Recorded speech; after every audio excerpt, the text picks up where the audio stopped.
ગાજરથી એકદમ સોફ્ટ અને રસીલા ગુલાબજાંબુ બનાવવા માટે 250 ગ્રામ જેટલું ગાજર લેવાનું અને એકદમ ઝીણું સમારી દેવાનું. હવે ગાજરના ટુકડાને અને અડધો કપ જેટલું દૂધ લઈને એની એક સરસ પેસ્ટ કરી દેવાની. સહેજ બી મોટા કટકા ના રહેવા જોઈએ. હવે પેનમાં બધું ગાજરની પેસ્ટ લેવાની, 1 ચમચી જેટલી ખાંડ નાખવાની, અડધો કપ જેટલું દૂધ નાખીને એને દૂધને પડવા દેવાનું.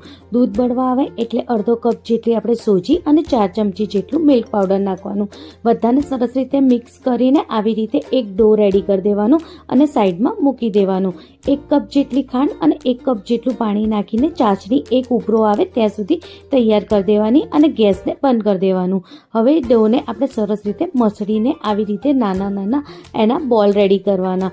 એકદમ ક્રેક ફ્રી બોલ રેડી થવા જોઈએ. ગોલ્ડન બ્રાઉન થાય ત્યાં સુધી એને સરસ રીતે તળવાનું. તળાઈ જાય એટલે આપણે ગરમ ચાસણીમાં એને નાખવાનું. અડધો કલાક થઈ જાય એટલે રેડી છે આપણે